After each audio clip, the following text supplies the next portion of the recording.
రాయలసీమను రతనాల సీమగా మార్చి ఆకుపచ్చ బంగారంలా మెరిసిపోయేలా చేయాలనే లక్ష్యంతో దివంగత ముఖ్యమంత్రి వైఎస్ రాజశేఖర రెడ్డి పోతిరెడ్డిపాడు హెడ్ రెగ్యులేటర్కి శ్రీకారం చుట్టారు.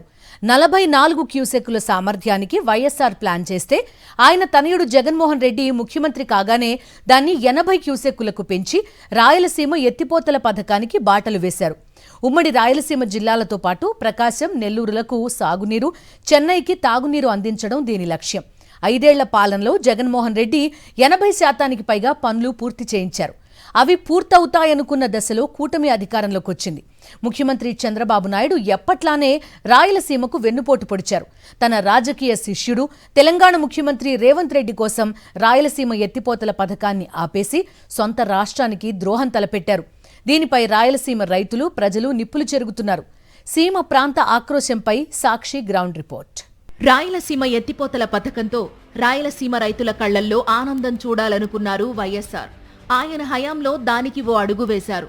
దాంతో సీమకు జలసిరి వచ్చి రైతులు మురిశారు. వైఎస్ఆర్ తనయుడు జగన్మోహన్ రెడ్డి ముఖ్యమంత్రి కాగానే రాయలసీమ రైతుల కష్టాలు, కడగండ్లు పూర్తిగా తొలగించేందుకు ఈ ఎత్తిపోతల పథకాన్ని మరింత ముందుకు తీసుకెళ్లేందుకు నిర్ణయించారు. 5 ఏళ్ల పాలనలోనే సింహభాగం పనులు పూర్తయ్యాయి. నిజానికి జగన్మోహన్ రెడ్డి హయాంలోనే ఈ ప్రాజెక్టు పూర్తయిపోను. కాకపోతే చంద్రబాబు నాయుడు ఈ ప్రాజెక్టుకు మోకాలడ్డారు. తెలంగాణలోని తన అనుచరుల చేత రాయలసీమ ఎత్తిపోతల ప్రాజెక్టును అడ్డుకోవాలంటూ నేషనల్ గ్రీన్ ట్రిబ్యునల్లో కేసులు వేయించారు. శ్రీశైలంలో 800 అడుగుల మట్టానికి నీరు ఉన్న రాయలసీమ ఎత్తిపోతల పథకం ద్వారా రాయలసీమకు నీరు వచ్చేలా ప్లాన్ చేస్తే చంద్రబాబు దాన్ని నాశనం చెయ్యాలని అప్పుడే చూశారు. అయితే జగన్మోహన్ రెడ్డి న్యాయ పోరాటాలు చేస్తూ ప్రాజెక్టు పనులు ముందుకు తీసుకెళ్లారు. అయితే కూటమి అధికారంలోకి రాగానే తెలంగాణ సీఎం రేవంత్ రెడ్డి అడిగారని చంద్రబాబు రాయలసీమ ఎత్తిపోతల పథకాన్ని అటకెక్కించారు. నేషనల్ గ్రీన్ ట్రిబ్యునల్లో మంచి లాయర్ని పెట్టి వాదనలు వినిపించే అవకాశం ఉన్నా బాబు అలా చేయలేదు. తన అవినీతి కేసులో రాజమండ్రి సెంట్రల్ జైలుకు వెళ్లగానే దేశంలోనే ఖరీదైన న్యాయవాదిని పెట్టుకుని కోట్లకు కోట్లు ఖర్చు పెట్టి బెయిల్ కోసం వాదనలు వినిపించుకున్న చంద్రబాబు రాయలసీమ ప్రయోజనాల కోసం ఆ పాటి చేయలేకపోయారని సీమ మేధావులు మండిపడుతున్నారు. రాయలసీమ ఎత్తిపోతల పథకంపై మా ప్రతినిధి లోకేష్ మరిన్ని వివరాలు అందిస్తారు. రాయలసీమ ఎత్తిపోతల పథకం ద్వారా రాయలసీమలోని ఉమ్మడి జిల్లాలతో పాటు 2 అదనంగా ఈ యొక్క జిల్లాలకు సాగునీరు, తాగునీరు అందించేందుకు పూర్తిగా ఈ యొక్క రాయలసీమ లిఫ్ట్ ఇరిగేషన్ ప్రాజెక్టుకు శ్రీకారం చుట్టారు వైఎస్ జగన్మోహన్ రెడ్డి. ఏదైతే శ్రీశైలం బ్యాక్ వాటర్ ఉంటుందో ఆ యొక్క బ్యాక్ వాటర్ వృధాగా ఈ యొక్క వరద నీరంతా సముద్రంలో కలిసిపోతున్న నేపథ్యంలో ఖచ్చితంగా ఈ యొక్క ప్రాంతవాసులకు ఉపయోగపడే విధంగా చేయాలనే ఒక ఉద్దేశంతో ఈరోజు పోతిరెడ్డిపాడు దగ్గర ఉన్న రాయలసీమ లిఫ్ట్ ఇరిగేషన్ ప్రాజెక్టును ప్రారంభించారు. పూర్తిగా ఇప్పటిదాకా 80% పనులు పూర్తయిన పరిస్థితి. ఇక్కడ మోటార్లను బిగించి ఏదైతే శ్రీశైలం బ్యాక్ వాటర్ ఉంటుందో ఆ బ్యాక్ వాటర్నంతా ఈ యొక్క పోతిరెడ్డిపాడు దగ్గర ఉన్న లిఫ్ట్ ఇరిగేషన్ ప్రాజెక్టులోకి తీసుకొచ్చి దీని ద్వారా ఆ యొక్క పోతిరెడ్డి ద్వారా పూర్తిగా ఈ యొక్క 4 జిల్లాలతో పాటు నెల్లూరు, ప్రకాశం ఈ యొక్క జిల్లాలకు కూడా సాగునీరు, తాగునీరు అందించేందుకు ఏర్పాట్లు చేయడం జరిగింది. ఈ యొక్క ప్రాజెక్టు పూర్తి అయితే ముఖ్యంగా రాయలసీమ ప్రాంత వాసులే కాదు ఇతర జిల్లాలకు కూడా ఈ యొక్క సాగునీరు, తాగునీరు అంది సస్యశ్యామలంగా మారుతుందనే ఒక ఉద్దేశంతోనే ఆనాడు ఈ యొక్క రైతుల యొక్క సమస్యలను తెలుసుకున్న వైఎస్ జగన్మోహన్ రెడ్డి ఈ యొక్క రాయలసీమ లిఫ్ట్ ఇరిగేషన్ ప్రాజెక్టును ప్రారంభించడం జరిగింది.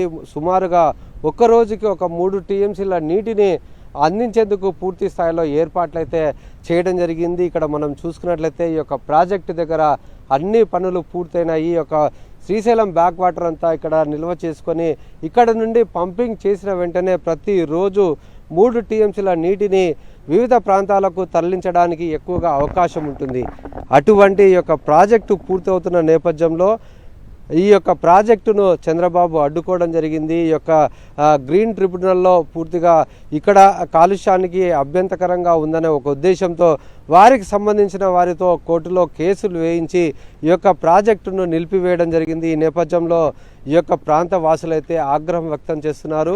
ఈ యొక్క ప్రాజెక్టు కోసం అనేది ఎంతోమంది ఈ యొక్క భూములను కేటాయించారు. వాళ్ళ విలువైన భూములను కూడా ఈ యొక్క ప్రాజెక్టు కోసం త్యాగం చేసిన పరిస్థితి. అటువంటిది ఈరోజు ప్రాజెక్టు ఆగిపోవడంతో రైతులైతే ఆగ్రహం వ్యక్తం చేస్తున్న పరిస్థితి. కూటమి ప్రభుత్వం అధికారంలోకి వచ్చిన తర్వాత లిఫ్ట్ ఇరిగేషన్ ప్రాజెక్టులకు చంద్రగ్రహణం పడినట్లుగా పూర్తిగా ఆ యొక్క పనులను జరగకుండా చంద్రబాబు ఆపివేయడం జరిగింది. ఈ నేపథ్యంలో రాయలసీమ లిఫ్ట్ ఇరిగేషన్ ప్రాజెక్టు ఆగిపోయిన పరిస్థితి కనపడుతుంది. మనం చూసుకున్నట్లయితే ప్రస్తుతం మనం ఈ యొక్క రాయలసీమ లిఫ్ట్ ఇరిగేషన్ ప్రాజెక్ట్ సంబంధించిన పంప్ హౌస్ దగ్గర ఉన్నాము. ఇప్పటిదాకా ఈ యొక్క ప్రాజెక్టుకి ఇప్పటిదాకా 80% పూర్తయిన పరిస్థితి. అక్కడ నీటిని ఈ యొక్క పోతిరెడ్డిపాడులోకి లిఫ్ట్ చేసిన తర్వాత వాటి ద్వారానే పూర్తిగా వివిధ ప్రాంతాలకు అంటే 4 జిల్లాలతో పాటు నెల్లూరు, ప్రకాశం జిల్లాలతో పాటు ఈ యొక్క తమిళనాడు కూడా నీరుని అందించేందుకు ఈ యొక్క ప్రాజెక్ట్ రూపకల్పన చేయడం జరిగింది.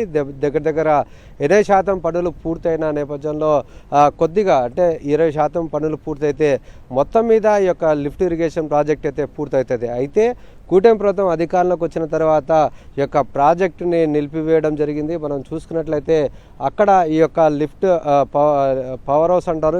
ఇక్కడ చూసుకున్నట్లయితే ఇక్కడ మోటార్లను ఆన్ చేసి ఈ యొక్క పంప్ హౌస్ ద్వారా మోటార్లను ఆన్ చేస్తే ఆ నీరంతా మనం లిఫ్ట్ అయ్యి ఈ యొక్క పోతిరెడ్డిపాడులో వచ్చి పడే అవకాశం ఉంది. అయితే కూటమి ప్రభుత్వం అధికారంలోకి వచ్చిన తర్వాత ఈ యొక్క తెలంగాణ ఈ యొక్క ముఖ్యమంత్రితో ములాఖాతై చీకటి ఒప్పందం చేసుకొని ఈరోజు ఈ యొక్క లిఫ్ట్ ఇరిగేషన్ ప్రాజెక్టును పనులను నిలిపివేయడం జరిగింది. ఈ నేపథ్యంలో పూర్తిగా ఈ పంప్ హౌస్ దగ్గర మోటార్లు కూడా మొత్తంగా ఖాళీగా ఉన్న పరిస్థితి కనపడుతుంది. పదే ఈ యొక్క 10% పనులు పూర్తయినా కానీ ఈ యొక్క లిఫ్ట్ ఇరిగేషన్ ద్వారా నీరు అయితే వివిధ ప్రాంతాలకు అందే పరిస్థితి కనపడుతుంది. అయితే ఇప్పటిదాకా ఈ యొక్క కూటమి ప్రభుత్వం అధికారులకు వచ్చినాక ఈ యొక్క రాయలసీమ ప్రాంతానికి గుండకాయ లాంటి ఈ యొక్క లిఫ్ట్ ఇరిగేషన్ ప్రాజెక్టును అయితే ఆపివేసి రైతుల యొక్క గొంతు కోసిన పరిస్థితి కనపడుతుంది. ఈ నేపథ్యంలో రైతులైతే ఎంతో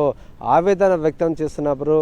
ఎందుకంటే ఈ యొక్క ప్రాంత వాసులకు సాగునీరు అందాలంటే లిఫ్ట్ ఇరిగేషన్ ప్రాజెక్ట్స్ డెవలప్ కావడం వల్లనే అది సాధ్యమవుతుంది. అది తెలుసుకున్న నాయకుడు వైఎస్ జగన్మోహన్ రెడ్డి ఈరోజు ఈ యొక్క లిఫ్ట్ ఇరిగేషన్ ప్రాజెక్టును 80% పనులను పూర్తి చేశారు. అయితే ఏదైతే ఈ యొక్క ప్రాజెక్టు పూర్తయితే పూర్తిగా వైఎస్ జగన్మోహన్ రెడ్డికి పేరు వస్తుందనే ఒక ఉద్దేశంతోనే, అంతేకాకుండా ఈ యొక్క ప్రాంత వాసుల కన్నా అతనికి తెలంగాణ ముఖ్యమంత్రి మీదనే ఎక్కువగా ప్రేమ ఉండడం చేత ఈ యొక్క ప్రాంత వాసుల యొక్క ఆశలను పూర్తిగా తెంపివేస్తూ ఈరోజు ఈ యొక్క ప్రాజెక్టు నిలిపివేయడం జరిగింది. ఈ నేపథ్యంలో ఈ యొక్క రాయలసీమ లిఫ్ట్ ఇరిగేషన్ ప్రాజెక్ట్ అయితే నిలిచిపోయిన పరిస్థితి కనపడుతుంది.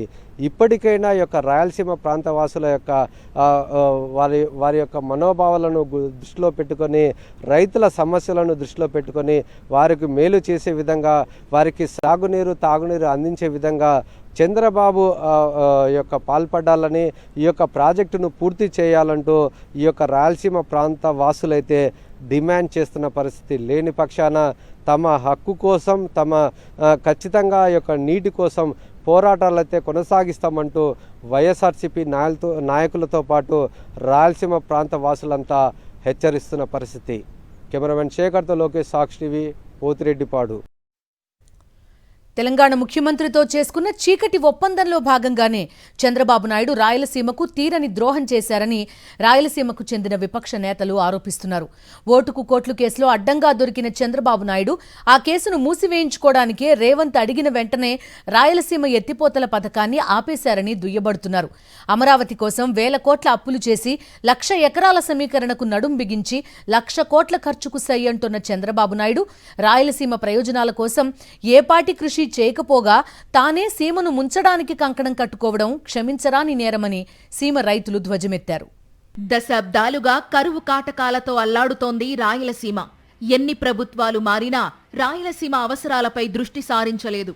మొట్టమొదటిసారి దివంగత వైఎస్ఆర్ పోతిరెడ్డిపాడు హెడ్ రెగ్యులేటరీతో సీమ కన్నీరు తుడిచే ప్రయత్నం చేశారు. దానికి ఎన్నో రెట్లు ఎక్కువగా సీమకు తాగు సాగునీటి అవసరాలను తీర్చి సస్యశ్యామలం చేసేందుకు జగన్మోహన్ రెడ్డి 2 అడుగులు ముందుకు వేశారు. అక్కడితో ఆగక శరవేగంగా పనులు పూర్తి చేయించారు. ఇక 20% పనులు పూర్తి చేస్తే రాయలసీమ ఎత్తిపోతల పథకం సీమ చరిత్రలో సువర్ణాక్షరాలతో రాయగల పరిస్థితి ఉండేది. అదే జరిగితే జగన్మోహన్ రెడ్డి చిరస్థాయిగా సీమ ప్రజల గుండెల్లో నిలిచిపోతారనుకున్న చంద్రబాబు నాయుడు ఎత్తిపోతల పథకాన్ని ఆపడానికి మొదట్నుంచి కుట్రలు చేస్తూనే ఉన్నారు. చంద్రబాబు నాయుడు ఈ వర్క్ కంప్లీట్ కాకూడదు, ఎక్కడైతే జగన్మోహన్ రెడ్డికి మంచి పేరు వస్తుందనే ఉద్దేశంతోనే ఆయనకు సంబంధించిన వాళ్ళ నాయకులతో, తెలంగాణ నాయకులతో గ్రీన్ ట్రిబ్యునల్లో కేసు వేయించడము, దీన్ని ఇక్కడ నిలబెట్టాలని ప్రయత్నం చేసి నిలబెట్టడం జరిగింది.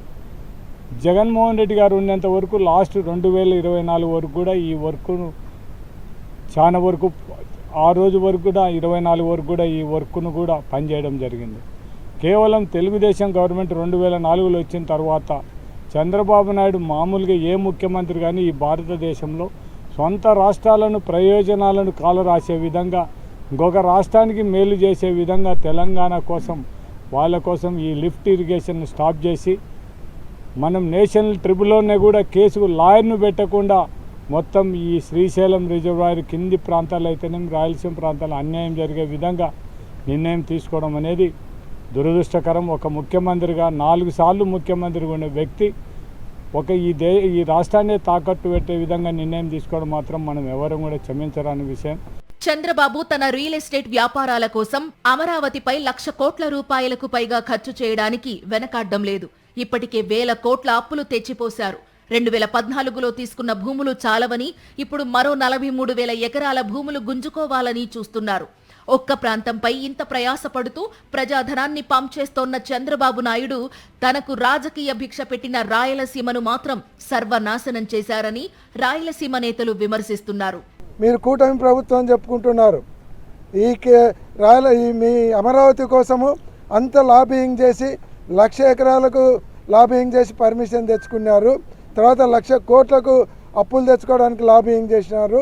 రాయలసీమ ప్రజల గొంతులు తడారిపోతుంటే దానిని ఆదుకోవడానికి ఆ మాత్రం లాబియింగ్ చేసి గ్రీన్ ట్రిబ్యునల్ నుంచి పర్మిషన్ తెచ్చుకొని దీన్ని స్టార్ట్ చేయలేదా? నేను తెలుగుదేశం పార్టీ ఎమ్మెల్యేలకు, మంత్రులకు, ఎంపీలకు కూడా చెప్తా ఉన్నాను, మీరు ఈయనగా ఈ టైంలో చంద్రబాబు నాయుడు గారిని కానీ కూటమి ప్రభుత్వాన్ని కానీ ఒత్తిడి తెచ్చి రాయలసీమ ఎత్తిపోతల పథకాన్ని మళ్ళీ పునఃప్రారంభించకుంటే మీరు ఈ ప్రాంతంలో మీకు ప్రజలు రాజకీయ సమాధి కడతారనేది కూడా గుర్తుపెట్టుకోండి అని కూడా వాళ్ళకు కూడా చెప్తున్నాను. ఖచ్చితంగా దీన్ని చంద్రబాబు నాయుడు మళ్ళీ పునఃప్రారంభించకుంటే తీవ్రమైనటువంటి పరిణామాలు ఎదుర్కొంటారు. రాష్ట్ర విభజన అనంతరం చంద్రబాబు నాయుడు తెలంగాణలో ఎమ్మెల్సీల కొనుగోలు కోసం చేసిన కుట్రలో అడ్డంగా దొరికిపోయిన సంగతి తెలిసిందే. ఓటుకు కోట్లు కేసులో ఆయన రెడ్ హ్యాండెడ్ గా దొరికారు. దానిపై విచారణ జరుగుతూనే ఉంది. ఆ కేసు తెలంగాణ ఏసీబీ పెట్టింది కాబట్టి తెలంగాణ ముఖ్యమంత్రి రేవంత్ రెడ్డి ఏం చెబితే దానికి తలూపి చంద్రబాబు నాయుడు సీమను ముంచుతున్నారని విపక్షం ఆరోపిస్తోంది. రాష్ట్ర ప్రభుత్వం తరఫున ఒక పొలిటికల్ అలిగేషన్ వస్తే సాక్షాత్తు ఈ రాష్ట్ర ముఖ్యమంత్రి చంద్రబాబు నాయుడు గారి తెలంగాణ ముఖ్యమంత్రి మెన్షన్ చేస్తే దానికి ప్రభుత్వం నుంచి సమాధానం చెప్తారు. సమాధానం చెప్పాల్సిన చంద్రబాబు నాయుడు గారు మాట్లాడరు. ఆయన 5 రోజులు ఎవరికి కనపడకుండా పోయి వచ్చి ఆయన మాట్లాడి ఇన్నేదో ఎక్కడో మాట్లాడు అన్ని ప్రాంతాలకు చూస్తారని ఆ 2 కళ్ళ సిద్ధాంతంతోనే ఈ రాష్ట్రాన్ని, ఆంధ్రప్రదేశ్ రాష్ట్రాన్ని, రాయలసీమను నాశనం చేసే కార్యక్రమం దగ్గర చెప్పాలనుకుంటున్నాం ముఖ్యమంత్రి గారికి. జనాలందరూ మాట్లాడుతూ ఉన్నారు, మీరు 10 ఏళ్ళు ఉమ్మడి రాజధానికి ఉన్న హైదరాబాద్ వదిలేసి పారిపోయినా, లేకపోతే తెలంగాణ కోసం రాయలసీమ, ఆంధ్ర ప్రయోజనాలను మీరు పట్టించుకోకుండా ఏదో గౌరవించి వాళ్ళకు వదిలిపెట్టినామని చెప్పుకునే స్థాయిలో మీరున్నా, దీని అంతా వెనక ఇంకో సర్వే జరిగింది. ఆ సర్వేలో వచ్చిన మాట ఏంటంటే, బాబు గారు మీరు ఆ రోజున ఓటుకు నోటు కేసుకు చూసే ఈ రోజున ఈ కార్యక్రమానికి తలొగ్గారని ప్రజాభిప్రాయం ఈరోజు కనిపిస్తూ ఉంది. రాయలసీమ ఎత్తిపోతల పథకంలో మిగిలి ఉన్న 20% పనులను తక్షణమే పూర్తి చేసి ఇప్పటి వరకు సీమకు చేసిన ద్రోహానికి చంద్రబాబు క్షమాపణలు చెప్పాలని సీమ మేధావులు డిమాండ్ చేస్తున్నారు.